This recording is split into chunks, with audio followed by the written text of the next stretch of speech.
press con ng ating mahal na presidente. Bakit mahal? O dahil simula nung naging presidente yung kumag na yan, lahat nagmahal. Sabi ko nga sa inyo, kahit yung mga hindi minamahal, minahal na sila, nagmahal na sila. Kahit yung mga bato na yung mga puso, nagmahal pa rin. Ganyang katindi itong presidente natin na hindi mo malaman kung saan kumukuha ng ng kapal ng mukha. So syempre patuloy pa rin ang gera diyan sa Middle East, mga bossing. At naku, ang BRICS yung BRICS. Nagagalit ang BRICS dahil daw iniwanan daw sila ng bansang Amerika at sinuportahan at pinoprotektahan lang ng bansang Amerika yung Israel. Pero yung ibang mga bansa na dapat may mga base militar sila na poprotektahan nila, pinull out daw nila lahat ng mga armamentes nila doon. Tumulog lang sila or sumuporta lang sila doon sa sa Israel. So nagagalit yung yung mga miyembro ng BRICS na numaasa sa protection nila dahil yun lang naman ang pinapangako lagi ng Amerika, protection so ganun medyo nagkakaproblema sila. At saka ito ito nung nakaraan nakita ko parang pati Lebanon na binomba na at bumobomba na din. Sumasama na rin sa gera. Medyo delikado ito sabi ko nga sa inyo. Sobrang hirap ng sitwasyon natin dahil ultimong gobyerno ang umamin na ang inaatake ng Iran ay yung mga base militar ng Amerika dahil sa galit nila sa Amerika sa pakikialam sa pag-i-empower ng Amerika di umano dyan sa Israel. Kaya yun, tinitira yung kanilang mga base militar. Marami rin tayong mga base militar dito sa Pilipinas. Delicate yan. So mga base militar natin dito sa Pilipinas, Diyos ko po, baka yan naman ang atakihin nila. Sabi nga, hindi naman yan siguro aatakihin ng Iran dahil sobrang layo. Walang hiya kayo. Kahit sobrang layo niyan, kung yung missile niyan aabot hanggang dito, wala man tayong depensa, delikado pa rin. Bakit? Kasi kung gusto nilang maparalisa, yung makaganti sa Amerika, lahat ng kakampi ng Amerika, kakanain nila. Ultimong mga mga Arab countries na kapitbahay ng Iran, binobomba na nila dahil nga sa pakikiisa sa mga Amerikano. Siyempre ba naman, napatay ng mga Amerikano yung kanilang presidente o yung kanilang leader, siyempre talagang magagalit. Ito ang pinakamasama niyan, pinakanakakatakot yan. Kapag yan, nag-progress into a holy war. Pagka nag-progress yan into a holy war, naku po, malaking problema yan kasi meron tayong mga kapatid na Muslim dito sa Pilipinas. May mga neighboring countries tayo dito sa Southeast Asia na mga Muslim na believers po. So medyo delicate yan Minamaliit nyo yan, sabihin nyo. Hindi aabot yung missile ng Iran dito. Pero yung paniniwalang Islam, aabot yan dito sa Pilipinas at meron yan sa Pilipinas. Actually, ang pinakamatandang relihiyon dito sa Pilipinas ay Islam. Paano yan kung naging holy war ito? Itong mga kapatid natin na Muslim dito sa Pilipinas, yung naisip na nila na, oh my God, this is not a war between two countries anymore. This is a holy war. Gera na to ng paniniwala at pananampalataya. At kapag ganun ang usapan, tandaan ninyo mga kapatid natin na Muslim dyan sa Mindanao, halos lahat yan may baril tayo, tapos tayo wala. Sabi ko nga sa inyo, paano kung isang araw magising na lang tayo na yung mga kapatid natin dito sa Pilipinas na Muslim maging ibang epekto sa kanila ng mga nangyayaring gera na yan, tapos gumanti sila sa mga hindi nila kaparehas ng paniniwalang spiritual at itrato nila ito bilang jihad o holy war. Medyo delicate yan, mga bossing Huwag niyo minamaliit yan.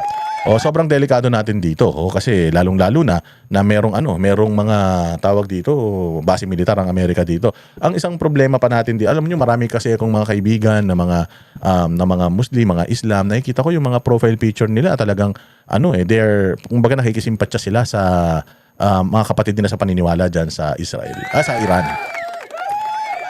Yan, so sana lang hindi talaga tayo madamay dyan. Kasi sa totoo lang, malaki ang epekto ng gera na yan dyan sa Middle East, dito sa Pilipinas. Napakalaking epekto niyan sa ekonomiya natin. Imaginein mo wala pang gera dyan or hindi naman masyadong malala pa yung gera dyan. Ang hirap-hirap na ng sitwasyon natin. Tandaan nyo, wala tayong sariling mina ng langis.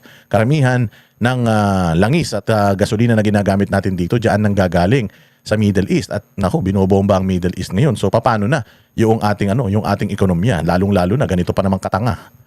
Ganito pa naman kainutil yung presidente natin, Diyos mio. Paano tayo iraraos ngayon yan? Ngayon, nung nakaraan, di ba, binatikos natin siya doon sa kanyang pagpipresko ng linggo. Nakita natin hindi man formal yung kanyang pag-address or pag-deliver ng kanyang kumbaga yung pag-address niya sa mga nangyayari dyan sa Middle East. Ginanap lang yan dyan sa garden. Nagpapatay lang yata siya ng aso ng mga oras na yan.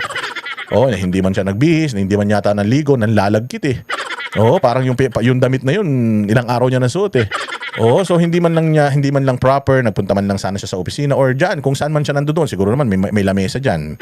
Meron naman sigurong white wall diyan o neutral color na background.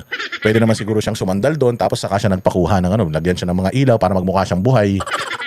Kahit mukha na siyang bangkay, di ba, na magsalita, i-address man lang yung issue. At saka sana man lang ginawa nila ng maganda-gandang script. Mantakin mo ang binitawan niyang salita. Huwag kayong mag-alala. Pag meron na akong mga balita, ibabalita ko sa inyo. Walang hiya yan. Wala siyang inilay na na plano para sa mga kababayan natin Pilipino. Imagine ha, lagi niyong tatandaan, ang tagal na nitong alitan na ito. Ang tagal na nitong alitan na ito. Actually, panahon pa nga ni Pangulong Duterte, may mga alitan na itong mga ito. And si Pangulong Duterte, every time na may mga ganitong mangyayari, lagi siyang merong contingency plan. Pero itong administrasyon na ito, putya, tingnan ninyo kung may plano talaga siya sa inyo. O, panoorin natin itong balitang ito at ating reaksyonan. Bongbong Marcos para matugunan ang nagbabadyang taas presyo sa petrolyo sa mga susunod na linggo. Para sa detalye, may Express Report si Maricel Halili live mula sa Malacanang. Base, ano-ano ba yung mga hakbang na binanggit ng Pangulo? Ruth, pinag-aaralan ngayon ng Malacanang kung kailangan bang humingi ng emergency powers. O, doon pa lang mali na eh. Doon pa lang palpak na. So mantakin mo, pinag-aaralan pa lang nila. Pucha, ganyan sila lagi. Sa tuwing may problema, lagi nilang pinag-aaralan. Paano mag-aaral? Di nga nag-aaral yan eh. Di ba? Sabi nga ni Cayetano eh, doon sa debate nila nung vice presidential election nung 2016 eh. Oo, meron daw siyang diploma sa Europe, sa UK. Oo, sa Oxford ba? Pero peke daw, walang hiya oh. Noon nga eh, may pang-aral yan eh. Noong mga panahon nga na dapat nag-aaral yan, hindi nag-aaral yan, ngayon pa kaya. Tumanda na yan, yung utak niyan kumbaga sa alam niyo yung isang traktora na 50 years nang naka-imbak. Oo, yung makina noon puro kalawang na. Kumbaga seized na yung yung mga bearing noon, hindi na umiikot. Ganyan yung utak ni Bongbong. Yung utak ni Bongbong parang siguro mga gapiso na lang yung gumagana diyan. Imaginein mo, sa tagal nang nangyayari nito at matagal nang nagbabadya ito, dapat meron na kayong naka-ready na plano para i-activate nyo na lang. Hindi ba? Parang tayo, anong ginagawa natin? Hindi ba lagi tayo taon-taon nagfa-fire drill tayo? Taon-taon bibigwan tayo, yung earthquake drill tayo. Lagi nating ginagawa yan para kahit wala pa, alam na natin yung gagawin natin pagdating nung panahon na tumama sa atin yung mga kalamidad na yan. Hindi ba dapat ganoon? Dapat ganyan ang ginagawa natin. Ngayon, itong gobyerno natin, dapat sa mga ganitong sitwasyon, lalo na alam mo may mga tao ka doon, alam mo na may mga maraming mga bagong bayani na nandoon na naghahatid sa iyo ng limpak-limpak na salapi para mapatakbo ang ekonomiya mo, dapat man lang meron kang plano na in place, hindi ba? May plan A ka, plan B, plan C. Kumbaga, kapag ganito lang, ito ang gagawin natin. Kapag lumala, nag-level up, ito yung gagawin natin. Kapag talagang katulad na nitong talagang tirahan na talaga, o kahit sino na lang mamatay, dapat meron ka din, hindi ba? Tamo, ang sabi nila, pinag-aaralan nila. Pag-aaralan pa lang nila. Ngayon ito yung pinag-uusapan dito sa petrolyo, pag-aaralan pa lang nila. Mantakin ninyo, wala tayong sariling minahan ng langis. Wala tayong sariling minahan ng langis, nag-aangkat lang tayo ng langis. Hindi mo ba nang naisip na paano kapag lumaki itong gera nila, mahihirapan tayo pag yung isang maliit na ilog o tubig ng daanan ng mga langis hinarang ng Iran, paano na yan? So, saan tayo kukuha ng panibagong o kaya kung hindi man mag-invest na tayo to renewable energy para magka-problema man tayo sa pag-aangkat ng langis dahil sa gera na yan or mga posibleng mangyari masama, meron tayong pagkukunan ng enerhiya, di ba? Dapat ganun. Wala Ngayon pa lang nila pinag-uusapan Ngayon pa lang, akala mo naman ngayon lang nangyari yung awayan na yan. Tagal-tagal na ng awayan na yan. Oo, si Gloria Arroyo pa lang ang presidente, nag-aalita na yung mga yan. And I believe lahat ng mga gobyerno, from Pinoy, from Gloria, from PRD, meron silang contingency plan or meron na silang mga plano in place. Tingnan mo, ginawa ng Davao City, di ba? Davao City to ganito kagaling ang Davao City. Nanawagan sila sa lahat ng mga Pilipino lahat ng mga Davaoenyo na may mga kamag-anak doon sa abroad at magkaroon ng problema. Halimbawa, hindi sila mapadala ng pera dahil sa nangyayaring problema doon. At mangailangan sila nakabukas ang lokal na pamahalaan ng Davao para bigyan ng tulong kung anumang klaseng tulong ang pangangailangan nitong mga dependent ng mga OFW na mga Davaoenyo sa mga apektado ng mga lugar. Naisip yan ni Mayor Basti Duterte at ni Vice Mayor Rigo. Ilang taon lang si Rigo, ilang taon lang si Basti. Wala pang 40 anyos. Tama ba? Oh, bata pa si Basti, wala pa yatang parang 39 lang yata yun. Pero naisip niya yan, di ba? O, tingnan mo si Bongbong naisip ba yan? Tingnan mo yung taga Abu Dhabi, yung hari ng Abu Dhabi. Anong sabi niya? Maraming mga na-stranded dito sa bansa namin na mga turista. Huwag kayo mag-alala, magstay lang kayo dyan sa mga hotel ninyo. Kami na ang bahala kami na magbabayad ng mga, hindi na kayo magbabayad ng ng extra para sa extension. Kami nang bahala. At dahil na-delay yung mga flights ninyo, huwag kayong mag-alala, kapag nasettle ito at pwede na tayong lumipad, gobyerno na namin ang bahala na maglilipad sa inyo kung saan nyo man gusto ng mundo magpunta. Hindi ba yung mga ganun? Mantakin mo, ito si BBM. Wala tayong sariling pagkukunan ng langis, pero iniisip pa lang niya ngayon o pinagpaplanuhan pa lang nila ngayon kung anong gagawin nila. Anak ng tinapay talaga naman tong administrasyon na ito. Wala ang silbi talaga. Si Pangulong Bongbong Marcos para magkaroon siya ng otoridad na maibaba yung excise tax sa mga produktong petrolyo. Ito ay kung ma-meet nila yung mga criteria para rito. Ang paliwanag dyan ni Finance Secretary Frederick Go, dalawang bagay yung kailangan na i-consider. Tandaan ninyo, nag-conduct ng briefing sa mga cabinet secretaries niya. Si Ralph Recto. Si Ralph Recto. Si Bongbong wala. Saan ka naman makakita ng ganyan? May nangyayari sa bayan mo. Tapos ang nagkakandak ng cabinet meeting, Special Assistant to the President. Ay, hindi pala Special Assistant, Executive Secretary. Sabi ko nga sa inyo, si Senator Bongo, naging Special Assistant to the President yan / Executive Secretary. Hindi yan nagkandak ng meeting. Laging si Pangulong Duterte yung nandoon. Nandoon lang si Bongo para magbigay ng mga papeles, magpapirma, siguro mag-take down ng mga mapag-uusapan nila. Pero never siyang nagkandak ng hearing na nagpanggap siya na presidente. Ganito kawalang kwenta ito si Bongbong. Nung nakaraan, si ES Recto ang nag-head nag-head nung meeting. Wala siya. Anak ng tinapay. Sabi ko nga sa inyo, ito pag natulog to, walang may nakalagay ito sa labas ng pinto niya. Kala mo nasa hotel tong Tukmol na ito eh. Naglalagay siguro yan doon sa labas ng pintuan niya na do not disturb. Gago talaga eh. Sabi ko nga sa inyo, kapag presidente ka, 24 oras presidente ka sa loob ng 6 na taon. Mas matindi ka pa sa 7-Eleven. Yung 7-Eleven, kapag natripan nung mga crew nila, magsasara sila. Pero kapag presidente ka, simula nung nag-take ka ng oath, hanggang sa matapos ang termino mo, hindi yan 5 to 8. O hindi yan hindi yan 8 to 5, yung gigising ka ng alas 8 tapos alas 5 off hours mo na, hindi ka na pwedeng abalahin. Hindi po, 24-hour job po ito for 6 straight years. Oo, for 6 straight years. Hindi pwedeng magpahinga ka. O kung sakali mo magpahinga ka, siguraduhin mo na maayos ang bayan mo, na didelegate mo ng maigi. Aba, mantakin mo, merong gera sa Middle East. Nag-press con siya, cellphone lang gamit. Sa tabi lang nung tinatambayan nila, nasa garden lang siya, hindi man lang nagpunta sa ganito, sa podium, para may selyo man lang ng Malacanang. Hindi na siya nag-effort. Basta nagsabi lang siya doon na lahat ng mga kababayan natin ay nasa mga mabuting kalagayan. Sila po ay mga nasa bomb shelter. Gago. Diyan sa Israel, yung may mga bomb shelter lang diyan, naka-dedicate lang yun sa mga amo.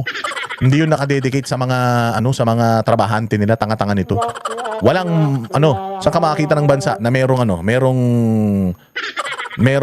ang tawag diyan, yung bomb shelter na kayang i-accommodate lahat ng tao sa bansa nila. Walang ganun. Luko-luko talaga to eh. O sige, diretso natin. Una ay yung presyo ng produktong petrolyo o yung Dubai crude. Kapag umabot na ito ng $80 per barrel, isa na yan sa magiging konsiderasyon. At pangalawa ay yung tinatawag natin na duration. Gaano ba itatagal kung higit $80 per barrel ang presyo ng Dubai crude? Alam naman kasi natin na malaki yung ating dependence sa Middle East pagdating sa oil supply. Kaya kabilang ito sa mga ikinukonsidera nang sa gayon ay hindi naman maging pasanin talaga ng husto ng ilang mga sektor yung patuloy na pagtaas ng presyo ng langis. Ang sabi nga ni Pangulong Marcos, nakasaad naman sa ating batas na oras na umabot ng $80 per barrel, ang Dubai crude ay magbibigay na sila ng mga government subsidy sa ilang targeted sectors. Patay tayo dyan. Yan na naman, subsidy na naman, ayuda na naman. Sabi ko nga sa inyo, baka nga mas gusto pa nilang nangyayari ito para magkaroon sila ng authority para gamitin yung emergency powers para saan? Magbigay ng ayuda. Pucha, syempre, malapit na naman ang eleksyon. O, di ayudahan na naman yan. Kukuha na naman sila kung saan-saan ahensya ng gobyerno na naman. Baka kumuha na naman sa PhilHealth yan. Baka kumuha na naman sa Pag-ibig sa SSS yan, kung GSIS, kung saan-saan. Baka magbenta na naman ng ginto yan. O, di ba? Pinagbibenta nila yung ginto natin. Baka magbenta na naman ng ginto yan. O tapos ipang-subsidize na naman kunyari, baka sila lang magsasubsidize. Panginan to mga to, style nyo bulok. O katulad yan, yung pagbibenta ng ginto, katarantaduhang malaki yan. O anong reason nila ba't sila nagbenta ng ginto? Kasi daw ang taas ng ginto ngayon. Gago ka pala eh. Mataas ang ginto, kung marami kang ginto, di malakas ang ekonomiya mo. Ibig sabihin, kung halimbawa ako, meron akong ginto, halimbawa itong gintong kwintas ko na to, nakita niyo yan, gintong kwintas. Halimbawa, nabili ko to, nag-iisa tong kwintas ko halimbawa, nabili ko to ng 100,000, halimbawa. Nabili ko yan ng 100,000 5 years ago. O pag-check ko ngayon, tumaas yung ginto. Wow. Pag-check ko ngayon, OMG, 300,000 na siya. Alright. So, kumita na ako, hindi ba? Kumita na ako ng 200,000 kung 100,000 ko siya binili. O ngayon, ang gagawin ko, dahil mataas yung presyo ng ginto, hindi ko naman kailangan ng pera. Ang gagawin ko ngayon, ibebenta ko ngayon. Ibebenta ko ngayon yung ginto ko. Yes, meron ako ngayon 300,000. So, plus bubulsa ko ulit yung 100K ko, meron akong 200,000. O ngayon, wala na akong kwintas. Gusto ko ulit ngayon ng kwintas. Gusto ko ulit ngayon ng kwintas. Syempre, itinabi ko muna yung pera ko. Biglang nag-shoot ulit yung ginto. Bibili ko ng gintong kwintas. Ang gagawin ko ngayon, pupunta ako sa pilihan ng ginto. Alam niyo kung magkano na to? 400,000 na. Nalugi ako o kumita ako? Gago kayo eh. Di nalugi kayo kasi hindi naman porket tumaas ang ginto, dapat ibenta mo na yung ginto mo, tanga. Ibibenta mo lang yan kapag kailangan mo na. Paano kung talagang ang lakas ng ekonomiya ng isang bansa kung gaano karami yung gold reserve nila. Kapag madami yung gold reserve nila, lalo na sa mga ganitong panahon na nagkakagera, kasi nga ang value ng pera mo bumababa yan. Papel lang yan eh. Papel lang ang pera. Kaya nga nung panahon ng World War II, di ba? Anong tawag sa pera ng Hapon? Mickey Mouse money. Nawalan siya ng value. Pero yung ginto, mga bossing, kahit masunog lahat ng pera mo, pero kung ikaw ang pinakamaraming ginto sa buong mundo, mayaman ang bansa mo. Kasi ang presyo ng ginto sa Pilipinas at ang presyo ng ginto sa Amerika, presyo ng ginto sa Europa, parehas. Ano yun? Universal. Pero yung piso mo, yung peso, kahit kasing laki yan, kahit mas maganda design yan, doon sa pera ng Amerika, mas malaki yung value ng pera ng Amerika.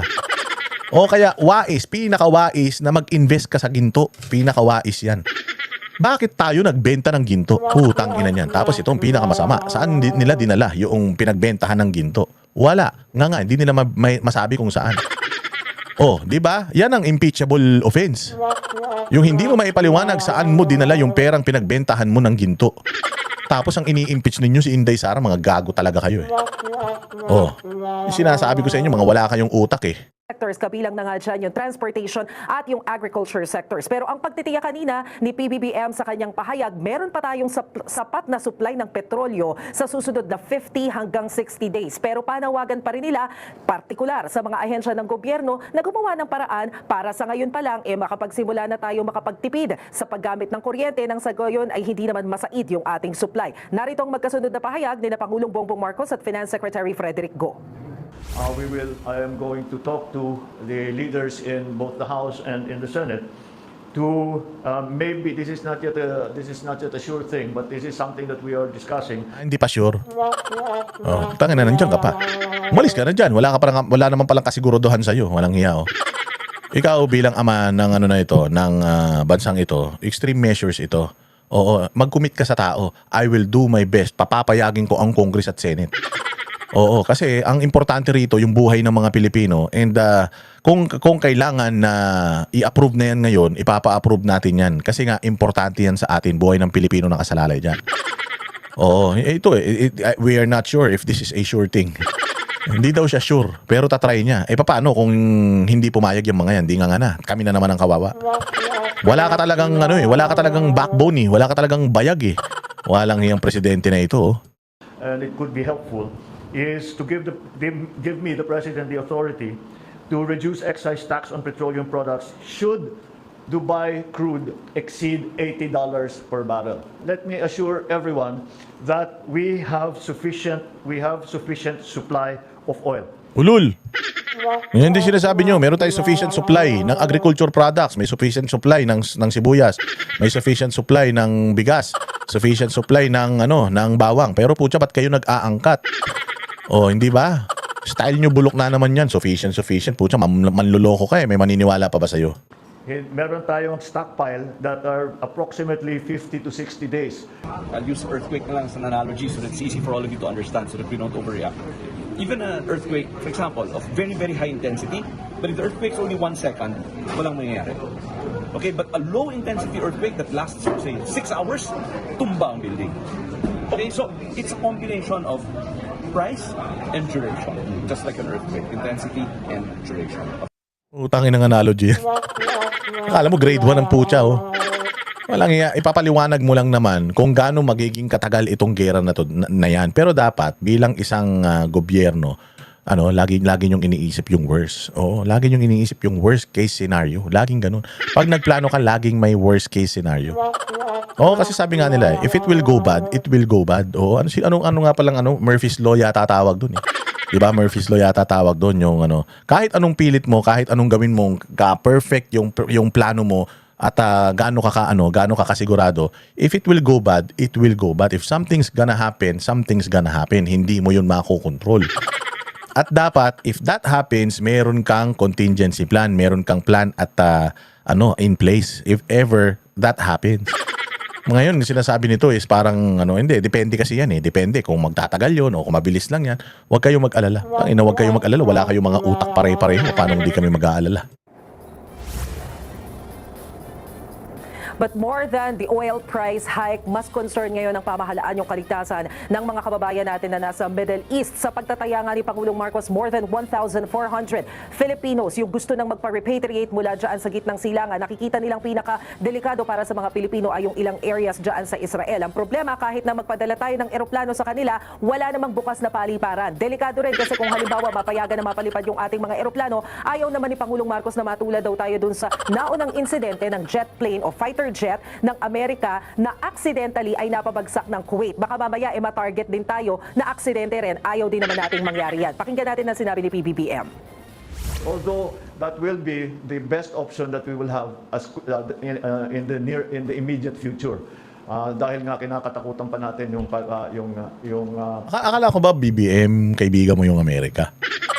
Akala ko ba close kayo ng mga yan? O bakit hindi ka nila inabisuhan dito?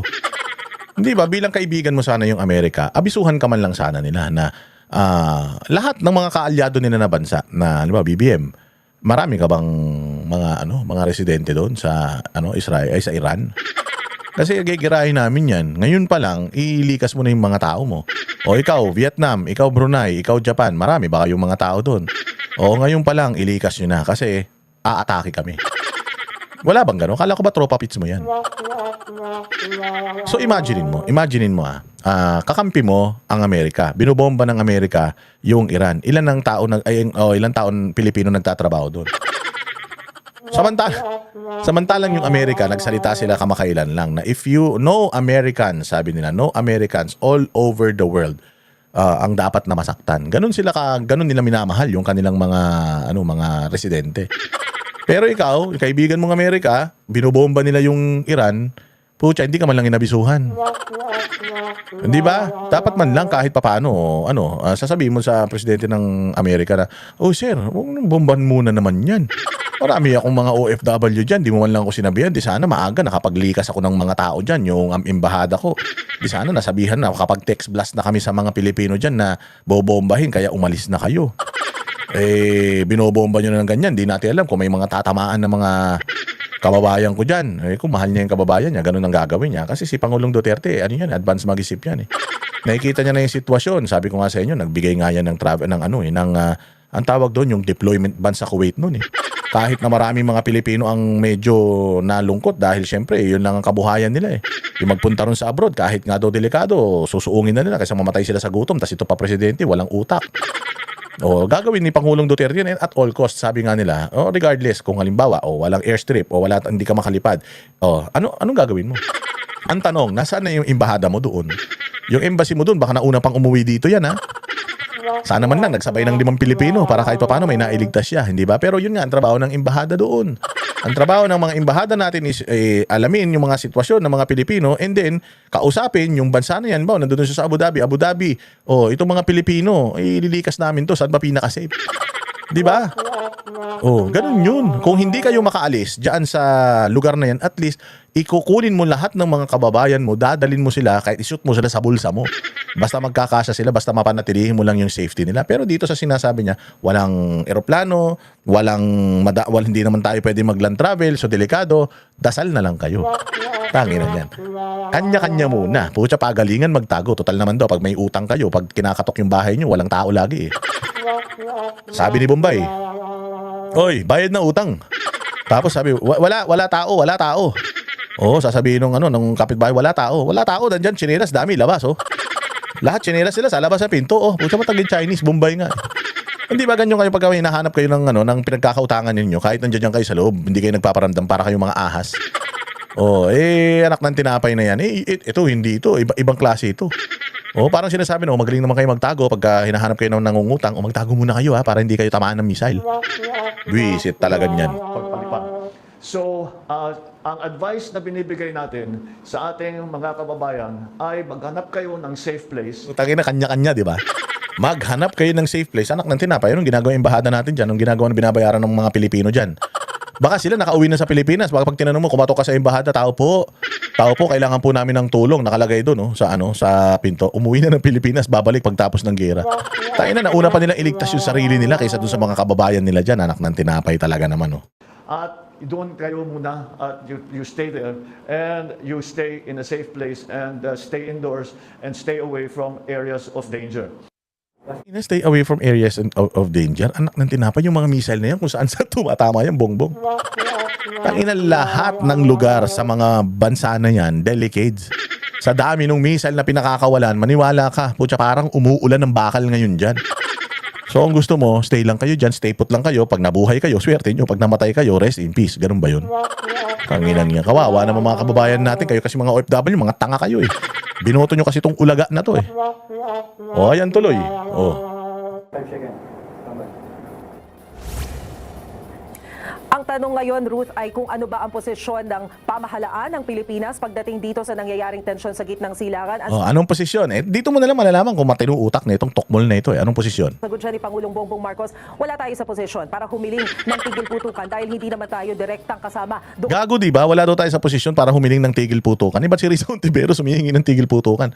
Ay na, mas magaling pa si Risa Ontiveros sa'yo. Ay, Risa, ikaw na magpresidente. Buti pa ikaw, humihingi ka ng tigil putukan. Ay lang yan. Para sa isang sovereign na bansa na ayaw mo ng gulo, kahit kaalyado mo yung mga nag-aaway na yan, pwede kang manawagan, itigil na yan. Kasi walang nananalo sa gera. Kasi ang gera, ano lang yan, ang maapektuhan dyan, hindi naman yung mga matataas ang ranggo. Ang maapektuhan naman ng gera, yung mga inosente, yung mga mabababa ang ranggo, na nasa line of fire, sila yung ano. So sana, para maiwasan natin yan, dahil nasa makabagong mundo na tayo, sibilisado naman tayo, lahat ng bagay ay makukuha sa diplomasya, kung ano man ang inyong pinagtatalunan nung panahon pa ni Abraham. Oo, baka naman pwede. Oo, itigil nyo na muna kasi kawawa naman yung mga maapektuhan kasi pati bata, girl, boy, bakla, tomboy, matanda, bata. Oo, hindi makakalusot dito sa mga ballistic missile na ito. Kaya ikaw bilang isang presidente ng isang bansa na nananawa na gusto mo ng kapayapaan sa bansa mo, pwede kang manawagan. I am calling on the United States, Israel, and Iran to ceasefire kasi pucha, buti sana kung kayo nagpapatayan, kayo mga politiko nagpapatayan, hindi nadadama yung mga residente. Kawawa naman. Baka naman pwede, pag-usapan nyo na lang muna yan kasi buong mundo ang mahihirapan. Pag nagkagera-gera kayo, buong ekonomiya ng buong mundo mahihirapan. Baka mamaya niyan, mas lumawak pa yan. Mamaya niyan, pati yung North Korea na nanahimik, baka biglang mabaliw yung presidente niya, biglang sumama yan. Hindi ba alam mo yon? So, bilang isang leader ng isang bayan ng gusto mong yung bansa ay concern ka at gusto mo yung bayang Pilipinas mapayapa, humiling ka ng kapayapaan. Ba't mo sasabihin na wala ka sa posisyon para hilingin na magtigil putukan? Libre naman yan, bongbong. Wala namang bayad yan. Oo, ako nga kaya ko sabihin na please, tigil nyo na yan. Kahit every 1 hour, manawagan ka, libre yan, wala namang bayad yan. Pakinggan ka man o hindi, pero at least may pakita mo sa Pilipino na yung puso mo, ayaw mo na madamay dyan sa gulo. Sasabihin mo na wala ka sa posisyon para humiling ng tigil putukan. Wala namang bayad dyan, bugok ka talaga. Sa gulong nangyayari dyan sa Middle East. Pero of course, umaasa ang Pangulo na matitigil na itong kaguluhan sa pagitan ng US, Israel at ng Iran sa lalong madaling panahon dahil ang priority natin at ang concern natin ay ang kaligtasan ng mga kababayan natin sa nasabing lugar. Pakinggan natin ang sinabi ng Pangulo. And we are asking, of course, for the continued assistance for that that Akin na, wala na naman maisip. Oh. Pucha, para na naman lutang. Oh. Kasi ito, bigyan nyo kasi na script to. for the safety of our people. But let me do it now if it will help. Let's hope that there is a CSAR and we, the Philippines. Anong Caesar? Caesar Montano? Anong Caesar sinasabi mo? Ano yan? Humihingi ka ng salad? Ano yung sinasabi nito? Ulitin. For the safety of our people. But let me do it now if it will help. Let's hope that there is a CSAR and we. Anong Caesar? Utang inang presidente ito. Baliw po talaga. Ay nako, alam niyo umatin ako ng Bible study kanina. Pahiyang-pahiya ako. Yung sa Bible study na inatinan ko, sabi, bawal magmura. Siguro naman mapapatawad ako ng Panginoon kung nagmumura ako ngayon. Kasi ito naman, demonyo to minumura natin. Pantayin mo pati si Cesar na damay. Ina naman talaga, ulitin natin si Cesar. Our people. But let me do it now if it will help. Let's hope that there is a CSAR and we, the Philippines. Cesar. Oy, Cesar, lumabas ka na. Hinahanap ka rin ni Bongbong kung nasang ka man, Cesar. Buisit ka. Ask all parties to show restraint and to bring this to a close as quickly as possible. Ay, nako. Ayan na nga si Cesar. Sana makita mo na si Cesar, buisit. Ayop talaga naman, Pati si Cesar, nananahimik. Tulog na si Cesar, eh. Ginulo-gulo mo pa. Dito naman